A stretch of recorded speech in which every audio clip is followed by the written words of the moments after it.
Parece que esta es una instancia súper importante para que también vean cómo la ética se aplica en diferentes áreas. Yo soy Gabriela Regada, profe asistente de Ética de Inteligencia Artificial y Datos, acá en la Universidad Católica, en el Instituto de Éticas Aplicadas y el Instituto de Ingeniería Matemática Computacional. Y también trabajo en el Centro Nacional de Inteligencia Artificial y justamente lo que les voy a hablar ahora tiene que ver con la investigación, una de las investigaciones que estoy trabajando en ese centro.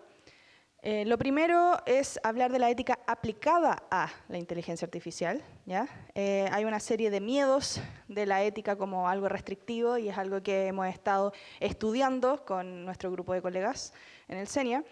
Eso nos llevó a tener que presentar una visión sociotécnica para la ética de inteligencia artificial, que luego se transformó en una metodología de cómo aplicar la ética en el desarrollo de esta nueva tecnología. Así que les voy a contar de ese proyecto de red de sesgos, que es el que estamos liderando en el CENIA. Lo primero es quizás aclarar qué es la ética de inteligencia artificial, ¿ya? Yo creo que ustedes ya están familiarizados y familiarizadas con la idea de qué es la ética, pero la ética de inteligencia artificial no habla simplemente de un comportamiento moral, sino que es un comportamiento moral aplicado a el diseño, la fabricación y la utilización de sistemas que son artificialmente inteligentes, ¿ya? Nos interesa entender las consecuencias y el impacto que tiene la inteligencia artificial, las responsabilidades asociadas a esas consecuencias e impactos, pero también nos interesa entender el comportamiento moral en los procesos que llevan al diseño y luego la implementación de esta tecnología. Para que se hagan una idea, lo que ven ahí es un mapa, ¿ya?, de la ética de la inteligencia artificial, que yo llevo usando un tiempo, así que no está muy actualizado porque aparecen nuevas mini subsecciones de estudio cada año, de hecho me atrevería a decir que incluso cada 6 meses. Pero esto es para que se hagan una idea del estado de la ética de la inteligencia artificial. Por una parte tenemos la ética de datos, que tiene mucho que ver con cuestiones de privacidad, de vigilancia, la responsabilidad en el uso de datos, temas de sesgo y justicia, la discriminación. También está la ética de máquinas, que es un poco más teórica y tiene que ver con el estatus moral artificial, es decir, si es que podemos tener inteligencias artificiales que sean capaces de discernir moralmente, y si es que generamos agentes morales artificiales, por ejemplo, algoritmos que nos permitan clasificar, predecir acciones y que puedan tomar decisiones respecto a lo correcto o lo incorrecto. También está la interacción humano-robot o humano-computador y que tiene mucho que ver con la creación de robots y la interacción que generamos nosotros como seres humanos, pero en particular cuando estos robots tienen cierto nivel de autonomía o infieren mucho en el desarrollo de las personas. Entonces, por una parte están toda una teoría que tiene que ver con los derechos robot. Hay gente que cree que los robots van a tener que tener derechos eventualmente para que no sean maltratados. Hay otros que creen que esa discusión ni siquiera debiese tener lugar. Y hay otros que están más o menos intermedios. También está la idea de los robots sexuales, de cuidado, los robots militares. Todos estos robots tienen un impacto directo en las personas, ¿ya?, por diferentes razones. Entonces, parte de esta ética es hablar de las responsabilidades que pueden tener estos sistemas y hasta qué punto podemos aceptar que se inserten en la sociedad. También está el debate del riesgo, que tiene que ver con la automatización y el desempleo. Ese es un gran tema que se está trabajando, incluso se está trabajando actualmente acá en Chile. El Ministerio del Trabajo está activamente colaborando con diferentes investigadores para ver el tema de la automatización, sobre todo en la minería, que es donde más se ha utilizado inteligencia artificial últimamente, porque nos interesa entender qué procesos vale la pena automatizar, por qué razones y hasta qué punto pueden reemplazar a los humanos o no. También está el tema de la singularidad y la superinteligencia. Yo creo que más de alguno acá se ha preguntado o ha escuchado el debate de ¿va la inteligencia artificial a apoderarse del mundo? Y uno ve estas películas o series donde básicamente hay un computador que después quiere, como por sus propios intereses, destruir a la raza humana. Es algo similar, pero mucho más concreto. Y tiene que ver con los riesgos que tiene el hecho de que alcancemos un punto en el cual los procesos de programación e inteligencia artificial sean completamente autónomos. Es decir, si es que llegamos a crear una supercomputadora que sea capaz de darse instrucciones y por lo tanto no dependa del humano para existir. Y finalmente algoritmos y modelos, que es lo que yo más trabajo junto con ética de datos, y que tiene que ver con la explicabilidad e interpretabilidad, es decir, cómo explicamos modelos que son inherentemente opacos. Sabemos que la inteligencia artificial tiene una complejidad y tiene miles de procesos que funcionan al mismo tiempo. ¿Qué hacemos con esas como cajas negras donde no sabemos realmente qué está sucediendo? ¿Cómo nos hacemos cargo de lo que está detrás del modelo? Y también la manipulación epistémica, es decir, cómo los algoritmos, que yo creo que es un gran debate que ha estado en la esfera pública, que tiene que ver con cómo los algoritmos se pueden utilizar para manipular a las personas, para generar contenido falso, para, en general, promover la desinformación. Entonces, lo que yo voy a empezar a hablarles hoy día tiene que ver, y darles un poco de contexto, con esta idea de que, sobre todo en el área de la ingeniería computacional y la ingeniería de procesos relacionados a la inteligencia artificial, nosotros teníamos una especie de sospecha de que la mayoría de la gente cree que la ética solo viene a decirnos qué no tenemos que hacer, ¿ya? Entonces, nosotros dijimos, bueno, la ética en realidad no nos viene simplemente a decir que no tenemos que hacer, eso no sería muy útil. Entonces queríamos entender bien la perspectiva que tenían diferentes investigadores al respecto y qué intención tenían de integrar la ética a sus investigaciones. Entonces hicimos una serie de entrevistas exploratorias dentro del mismo Centro Nacional de Inteligencia Artificial que reúne a la mayoría de los investigadores a nivel nacional relacionados con el área. Y una de las cosas que surgió dentro de esas entrevistas exploratorias era el hecho de que ellos consideraban que la ética, o asociaban la ética, con un comité de ética, con una restricción, con que les iban a decir, usted no puede usar esos datos, usted no puede generar esta investigación. Entonces tenían una aprehensión respecto a cómo la ética podía realmente ayudarles. Esto, en realidad, se ha debatido mucho, sobre todo a nivel empresarial, ¿ya? Grandes empresas de telecomunicaciones y grandes empresas que están empujando la inteligencia artificial, como Google, como Amazon, como Telefónica, están de alguna manera integrando la ética y tratando de pasar esa barrera de que la ética es simplemente revisar protocolos éticos o asegurarnos de que utilicemos bien una herramienta, ¿ya? Y esto surge de una necesidad. Esa necesidad se relaciona con las personas, ¿ya? Actualmente las personas, debido a cómo se ha puesto este debate en la esfera pública, cada vez saben más, no solo sobre sus derechos, sino que también sobre aquello que pueden exigir respecto a su propio uso de datos o respecto a lo que puede una tecnología hacer o no hacer con ellos, ¿ya? Como usuarios. Eso se relaciona de manera directa con la responsabilidad corporativa, ¿ya? La responsabilidad corporativa hoy en día tiene mucho que ver con la transparencia y la integridad. ¿Cómo yo transparento qué se está haciendo, por qué se está haciendo y cómo se está haciendo? Y eso tiene que ver con una voluntad que depende del contexto. Por ejemplo, el año pasado estuvimos trabajando con Entel respecto a cómo integrar perspectivas éticas dentro de sus procesos de desarrollo. Y eso parte primero por la voluntad de la empresa de querer revisar sus procesos. Depende del contexto, es decir, ¿en qué contexto estamos hablando? Estamos hablando de cómo Entel presenta sus contenidos en su página web, estamos hablando de cómo Entel genera sus servicios, la calidad de sus servicios, el análisis de los datos de las personas. Hay una serie de contextos que van a tener diferentes requerimientos y es muy importante que eso responda a las necesidades que tiene cada usuario, cada persona o cada grupo tipificado de diferentes usuarios. ¿Qué implica esto? ¿Y qué implica lo que se está adoptando a nivel privado y también a nivel público respecto a cómo las empresas están, y las instituciones en general, están asociando y traspasando esa barrera de que la ética simplemente me viene a mí a decir qué tengo que hacer? Esto se relaciona con la visión sociotécnica, ¿ya? La visión sociotécnica para la ética, en particular para la ética de inteligencia artificial, tiene que ver con una teoría que surgió posterior a la Segunda Guerra Mundial, donde las nuevas empresas y las nuevas dinámicas buscaban justamente centrarse en las relaciones de las personas. No nos interesaba simplemente producir por producir, sino que empezamos a ver las dinámicas sociales que surgían dentro de las organizaciones, ¿ya?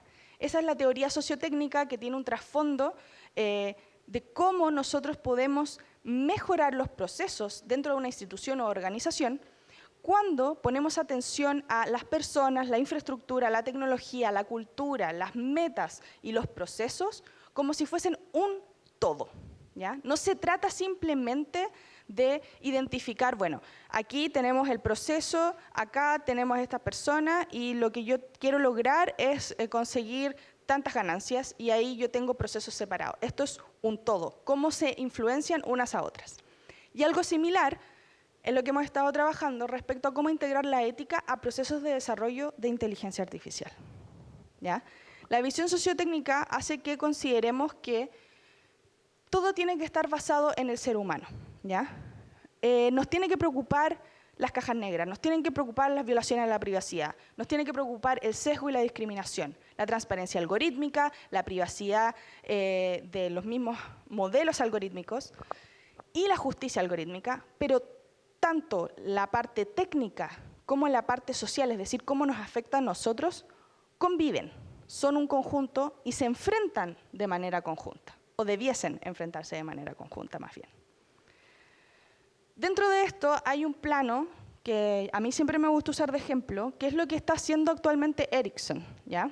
Ericsson en su momento, cuando yo era más joven, era como una de las compañías de telecomunicaciones más importantes. Acá me acuerdo que llegaban los celulares Ericsson y eran como igual, eran top, ¿ya? Ahora Ericsson en general se ha dedicado a hacer más cuestiones en Europa, pero Ericsson tiene la característica de que ha implementado un modelo de desarrollo respecto a cómo ellos utilizan la inteligencia artificial, desde la integración de la ética en todo su proceso. O sea, lo primero es entender que esto tiene que ver con la agencia humana, ¿ya? Todo viene de las decisiones que humanos toman.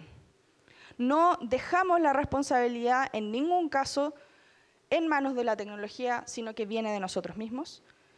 Eso se asocia a una seguridad técnica, ¿ya? Esto no puede estar de lado, y de hecho es una discusión muy importante que se está teniendo hoy en día en Chile por la nueva ley que se está tramitando todavía en el Congreso, pero la nueva ley de protección de datos y la ley de inteligencia artificial que se está discutiendo también en mesas de trabajo, donde lo que estamos tratando de articular es justamente que esta seguridad técnica, es decir, los ciberataques, ¿ya? Que seamos capaces, que las empresas en Chile tengan capacidad para defenderse. Hace poco, de hecho hace unos días, GTDE, que es una de las nuevas empresas que está dando servicios de Internet, sufrió un ciberataque y por eso ya su servicio se cayó por varias horas, ¿ya? Entonces, la infraestructura de seguridad técnica es muy importante, porque eso nos va a dar el poder de tener una gobernanza de datos clara.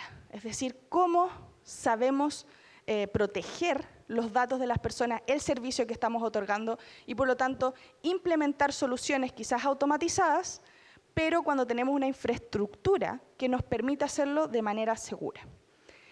Y eso se relaciona con, por supuesto, la transparencia, es decir, decirle a nuestros usuarios qué está pasando en tiempo real y cómo pretendemos arreglarlo si es que hay una falla.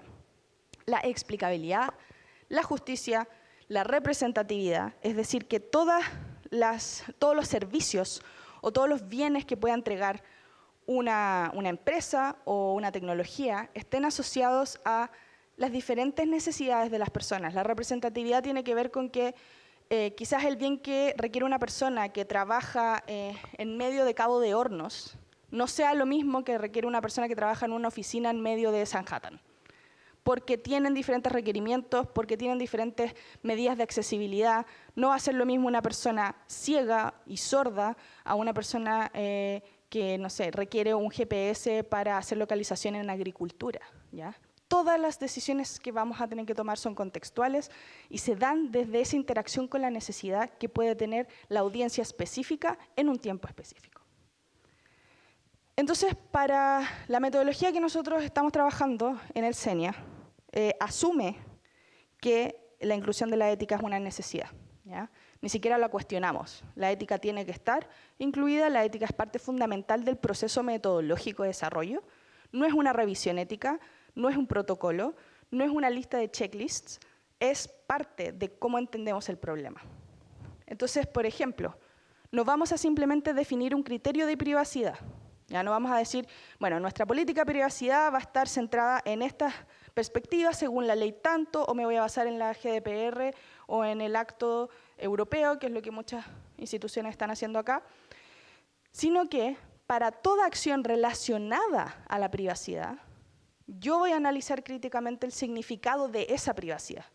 Yo no voy a simplemente tener una definición de privacidad general, porque esa privacidad puede ser diferente, como ya les dije, respecto a quién está siendo violado de privacidad, ¿ya? Quién es el público objetivo va a cambiar también esa dinámica. Por eso es tan importante que toda medida metodológica tenga en consideración a quién va a afectar, por qué, para qué y por quién. ¿Va a ser la máquina? ¿Va a ser la persona que toma la decisión? ¿Va a ser la institución que la aplica? ¿Va a ser el gobierno que va a regularlo? Y todas esas preguntas deben estar alineadas, ya que no hay una única forma de medir un principio en ética de inteligencia artificial. No hay una sola manera de hablar de privacidad, de bienestar o de justicia, sino que hay una gran definición que nos guía, pero cada una de las instancias tiene que ir acoplada a esas necesidades únicas de cada grupo o cada persona. Entonces, para contarles un poco de qué es lo que hemos estado haciendo en el Centro Nacional de Inteligencia Artificial, ahí está mi colega Claudia López y nuestra ayudante de investigación, Alexandra Davidov, y estamos trabajando en el proyecto de red de sesgo, ¿ya? El proyecto de red de sesgo, básicamente, para darles un poco de contexto, en inteligencia artificial, desde más o menos el 2016, empezó un debate muy importante, no solo porque ahí empezaron a salir todos los papers relacionados con ética de inteligencia artificial, sino que también pasó, por ejemplo, lo de Cambridge Analytica, donde hubo una fuga masiva de datos que se utilizaron para influenciar diferentes instancias políticas, como las elecciones del 2016 en Estados Unidos y posteriormente el Brexit en Reino Unido. Y también empezó a utilizarse un algoritmo de predicción de reincidencia en Estados Unidos, que se conoce como COMPAS. Y este algoritmo lo que hacía es que de alguna manera, en base a una serie de datos, incluyendo un cuestionario que se le hacía a diferentes personas que estaban en proceso de ser encarceladas por algún delito, es que respondían a estas preguntas, se tenía además un historial de la persona y el algoritmo predecía la probabilidad de que esa persona volviera a cometer un crimen. Yo creo que intuitivamente se pueden imaginar por qué eso es una mala idea, porque quizás no podemos predecir la posibilidad de que alguien vuelva a cometer un crimen, porque uno no comete un crimen simplemente por un historial que tiene atrás, sino que hay otras motivaciones contextuales. Pero lo que generó el debate básicamente es que tanto por el lado de la fuga de datos como el uso de algoritmos para cosas tan sensibles como la predicción de que una persona cometa o no cometa un crimen, generó una preocupación general por el tema de los sesgos y la discriminación. E inició un debate central que hasta el día de hoy ha ido impulsando el desarrollo de la ética de inteligencia artificial y que tiene que ver con cómo estos sistemas pueden generar daño a través de la creación de sesgos. Lo que pasaba en el caso de COMPAS es que un grupo de investigadoras, o sea, de periodistas investigadoras, llevó a cabo por 2 años un modelamiento de los resultados de este algoritmo. Y lo que descubrieron es que consistentemente era discriminatorio en contra de personas de raza negra, por casi el doble en contraste con personas blancas. El estudio siguió y encontraron que había una discriminación similar a personas asiáticas, latinas y a mujeres, ¿ya? En una misma posición. Y ahí se generó un debate, porque por una parte la compañía que realizó el algoritmo dijo, pero esperen, el algoritmo no es racista, ¿ya? Y lo puedo probar. Y lo que hicieron fue emitir un informe donde básicamente probaban matemáticamente que no había sesgo, ¿ya? Porque se cumplía la paridad predictiva.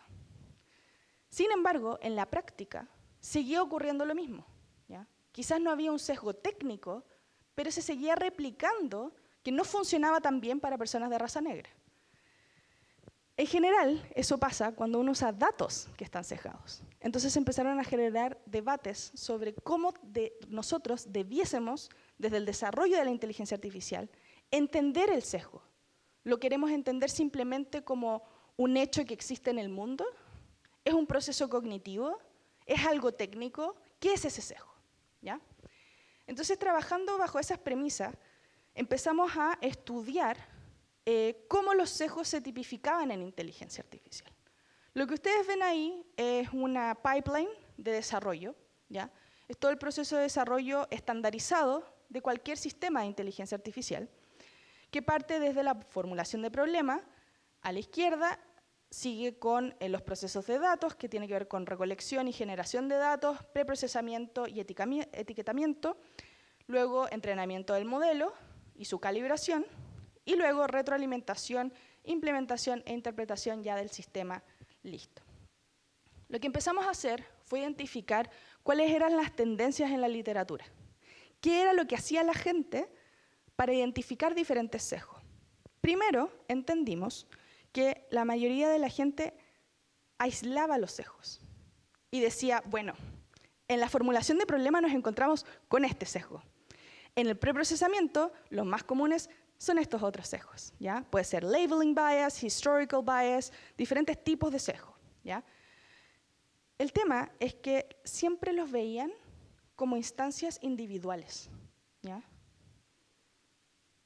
Y eso hacía que sus herramientas de mitigación estuviesen designadas a resolver un problema concreto, sin ver o dimensionar cómo un sesgo y el origen de ese sesgo podía influenciar algo en cadena, cómo estábamos entendiendo el problema completo. Entonces, ¿a qué apunta lo que nosotros estamos haciendo? A un cambio hacia la integración, ¿ya?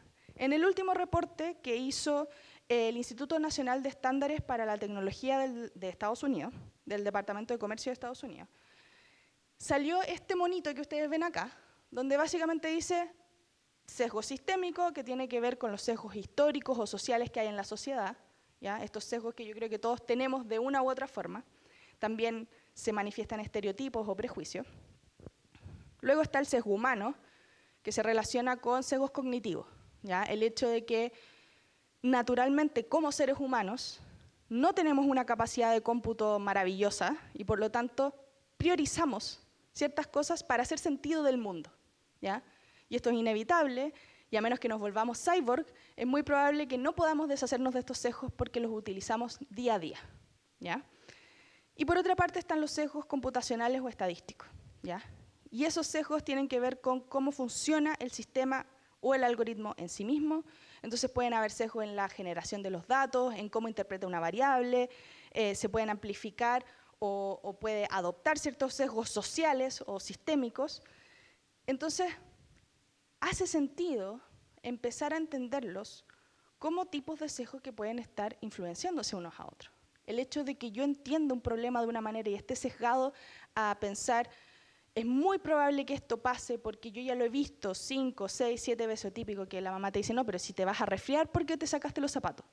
¿Ya? Muchas veces eso es un sesgo porque uno lo ha visto tantas veces que ha pasado, pero no, hay otros factores que hacen que esa persona se resfríe, como por ejemplo que estuvo estresada, que estuvo cerca de alguien con un virus, etc. ¿Ya? Entonces, no basta con entender simplemente el sesgo en particular sobre cómo uno entiende el problema, o el sesgo técnico que se manifiesta en los datos o en el sistema. Nosotros queríamos entender las relaciones específicas y los niveles de influencia que podían tener estos sesgos. Entonces lo que empezamos a desarrollar es una metodología que le decimos BNA por las siglas en inglés, que son Bias Network Approach, que básicamente es un enfoque de red de sesgos. Y la gracia es que nosotros queríamos facilitar el trabajo de los desarrolladores, ¿ya? A los desarrolladores de inteligencia artificial se les exige mucho, ¿ya? Se les dice, mira todos estos problemas éticos que hay. No hay transparencia, no hay privacidad, te falta seguridad, esto no es justo, esto es discriminatorio, mira los sesgos, mitiga los sesgos. Y los bombardean con una serie de cosas. Y no podemos esperar que ellos hagan todo como si que fueran magos o magas, como realizando todo automáticamente. Entonces, de alguna manera, lo que nosotros queríamos hacer también para contribuir y vencer esa idea de que la ética viene a ponernos más problemas, era que queríamos desarrollar una metodología que les ayudara a ellos a entender el proceso de cómo diferentes sesgos podían influenciar su proceso de desarrollo, que tuvieran una manera visual de establecer esas influencias y que esa estrategia les sirva para justificar moralmente por qué tomaron esa decisión y no otra, ¿ya? ¿Por qué? Porque las tendencias legales, y es muy probable, sobre todo por la última instancia de la Ley de Protección de Datos que se está discutiendo ahora en Chile, van a haber muchos requisitos respecto a poder justificar los procesos, ¿ya? La toma de decisiones en los procesos. No basta con que yo diga o haga transparente algo diciendo, ah, no, mire, lo que pasa es que aquí el modelo tomó esta decisión porque le dio mayor peso a la variable 1 en vez de la variable 2. Ya, ¿y qué significa eso? En concreto, ¿cómo le afecta eso a la señora Juanita? ¿De qué me sirve a mí esa información?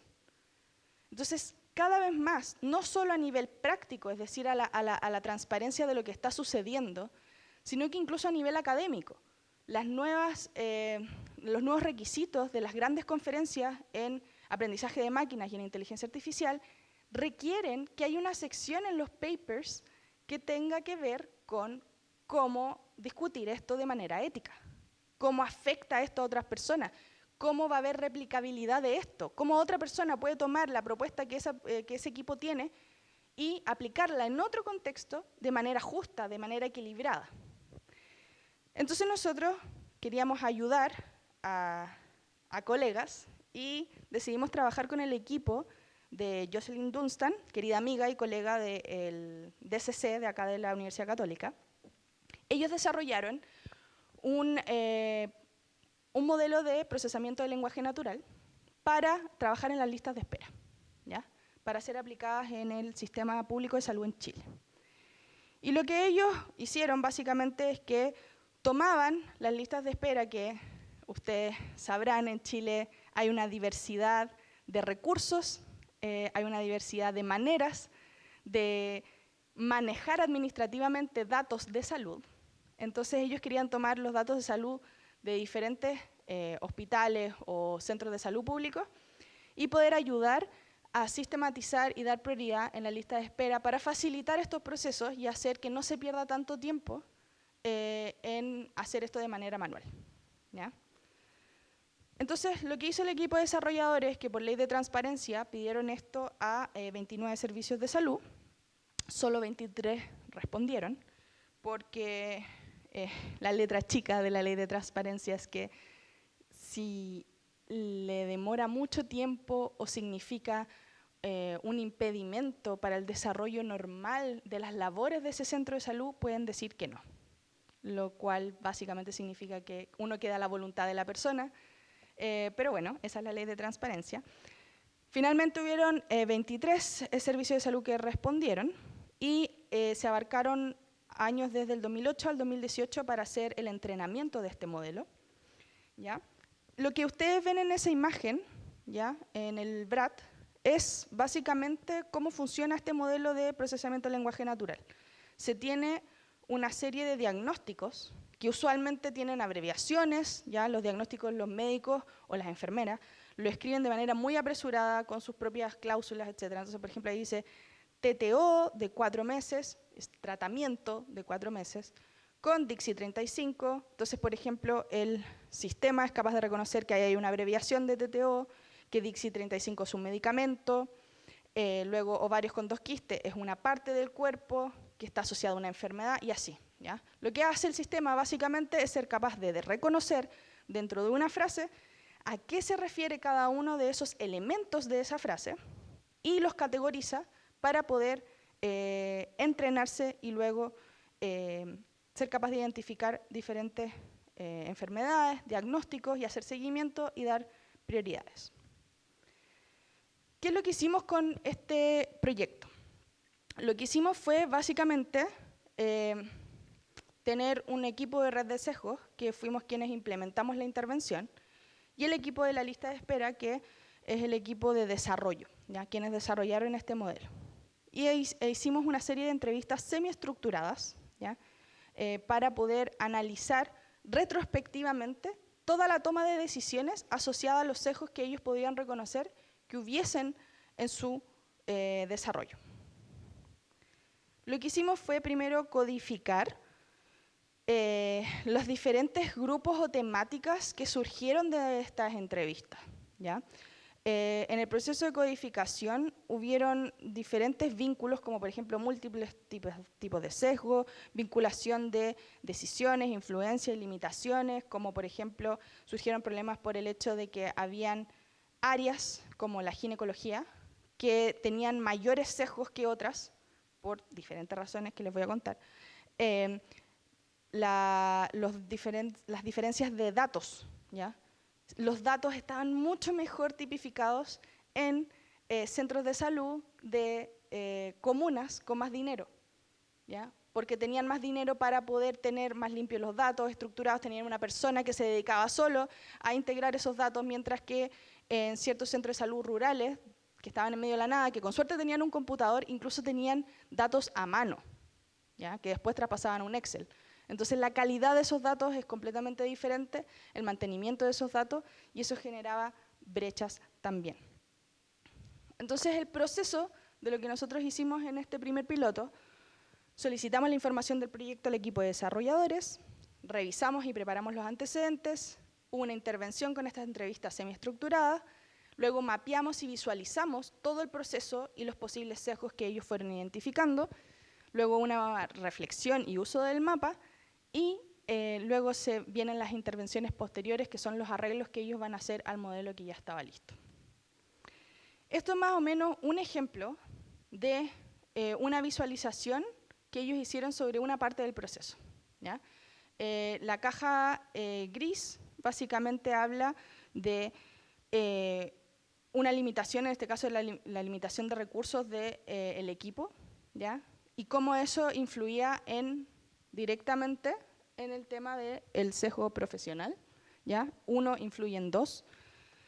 ¿Y cómo influía? Básicamente porque había una limitación material externa, que era el hecho de que ellos no les dieron suficientes recursos para expandir su equipo, y eso hizo que todas las personas que participaron en el desarrollo del modelo de procesamiento de lenguaje natural eran ingenieros, ¿ya? No tiene nada de malo que sean todos ingenieros. El problema era que ninguno tenía conocimientos necesariamente en áreas que tuviesen que ver con sociología o con psicología o con ética, que les ayudara a entender ciertos problemas que ellos tuvieron y que por lo tanto no sabían cómo enfrentarlos. Tampoco podemos esperar que lo hagan, pero el hecho era que se veían limitados por esto y eso les generó un sesgo profesional. Algunas impresiones de los desarrolladores. Primero, bueno, cuando empezaron a aplicar la metodología, que es básicamente nosotros los vamos guiando en el proceso de desarrollo y ellos van identificando estos sesgos y viendo las influencias que tienen uno en otro en la toma de decisiones que ellos tenían y en la toma, entender las limitaciones externas y entender cuándo es que ellos pueden cambiar algo y cuándo no, y declararlo, transparentarlo. Varios de ellos, de los desarrolladores, dijeron que les hacía sentido porque no había un análisis discreto de todas las partes, sino que se entendía como un conjunto. Y es algo que de hecho nunca habían hecho, porque se les entrena para entender las partes del proceso y en el momento en que tú terminas una parte del proceso sigues con la otra y no entiendes el proceso como un continuo. Y el cambiar esa manera de entender el proceso les ayudó a dimensionar problemas que ellos no creían que era un problema inicialmente, ¿ya? También reflexionaron sobre el contexto, ¿ya? Les permitía detectar problemas y posiblemente cambiar el curso de acción o incluso la retrospectiva, ¿ya? Les ayudaba a pensar a cómo modelar cosas o cómo presentarlas de una manera que les haga reflexionar sobre asuntos en todo momento. También hubieron beneficios prácticos. Ellos podían ver cómo esta herramienta, esta manera de entender el problema les permitía mejorar cómo ellos podían justificar lo que estaban haciendo y lo que no, ¿ya? Si se fijan en esta imagen, el número 13, que es como un rombo amarillo, dice, el diseño del modelo se basó en los datos disponibles, ¿ya? Y esto generó para ellos lo que ellos reconocían como un criterio ingenieril. y es el hecho de que ellos no cuestionaron los datos, ¿ya? Ellos usaron los datos que tenían disponibles. Y durante este análisis que hicimos sobre los posibles sesgos, sobre el tipo de datos, y fuimos minuciosamente entendiendo el problema completo, ellos se fueron dando cuenta cómo, por ejemplo, habían datos de ginecología que estaban altamente sesgados, que de hecho ni siquiera hablaban de una tipología fenotípica para partes del cuerpo. Hablaban como en el área había un quiste, en vez de decir en la vagina, ¿ya? Porque había un sesgo de ciertas áreas rurales de hablar de partes ginecológicas, ¿ya? También había una gran diferencia porque muchos de los diagnósticos que estaban en la lista de espera eran dados por matronas y no por médicos. Y eso hacía que el lenguaje que utilizaran fuera completamente diferente. Y eso generó sesgos que ellos nunca habían considerado y que al entenderlo se dieron cuenta que el modelo podía aprender a categorizar erróneamente y podía tener menor precisión en áreas ginecológicas precisamente por esa diferencia de datos, ¿ya? Otro de los aspectos que resaltó el equipo fue el hecho de hablar de superar los sesgos profesionales, ¿ya? Ellos se preocuparon constantemente de obtener una métrica, que era el puntaje F1, que es que básicamente el modelo funcione lo suficientemente bien, como sobre 80% de precisión, y que con eso, esa era su meta, en eso se enfocaron. Pero cuando ellos les preguntaron qué era lo que realmente querían lograr con este modelo, ellos decían, bueno, yo quiero ayudar a la gente, queremos ayudar a la gente a reducir las listas de espera.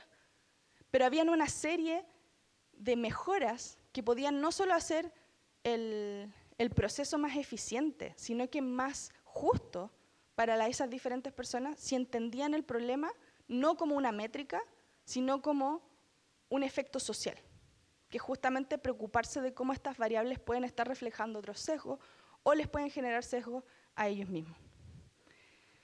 Entonces, finalmente, lo que estábamos tratando de ofrecer con esta nueva metodología es que el enfoque se base en las personas y no en el modelo. No estamos diseñando un modelo para generar una métrica. Estamos diseñando un modelo, sobre todo en contextos de alto impacto, como es la salud, desde la reflexión crítica y la contextualización. Entonces, no basta con que nos enfoquemos en lo técnico, sino que también en lo social.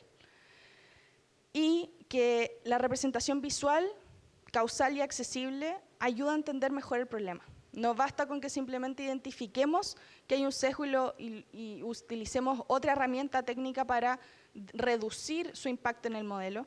Lo entendemos porque sabemos de dónde viene, sabemos cómo nos influencia y sabemos cómo eso puede generar más problemas a largo plazo si es que otros investigadores también tienen una experiencia de sesgo similar.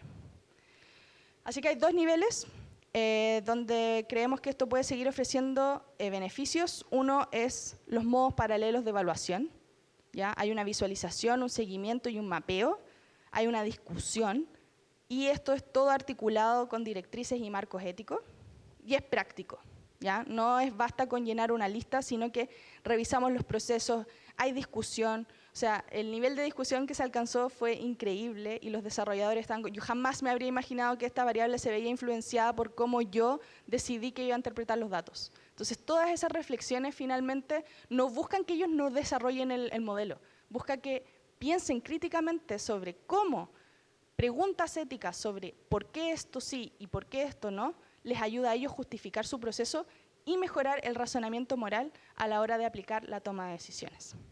Así que, como conclusiones generales, creemos que el proceso de piloto resultó bastante prometedor. Ahora lo estamos testeando con otros 3 proyectos, uno que se trabaja con la Unidad Operativa de Control de Tránsito y otro proyecto académico y un proyecto del área privada. Y lo que queríamos básicamente era obtener información e incitar al equipo de investigación a reflexionar sobre sesgos emergentes, que yo creo que sucedió. Y el enfoque reflexivo puede ofrecer a los investigadores herramientas para hacer frente a los sesgos. Así que básicamente lo que estamos haciendo es trabajar con intervenciones concretas. No nos interesa que se estudien todos los principios, no nos interesa porque eso no significa nada para ellos si no saben cómo aplicarlo. Entonces la metodología simplemente es ayudarles a reflexionar y aplicar esos principios éticos que son los que fundamentan el desarrollo responsable de la inteligencia artificial. Gracias.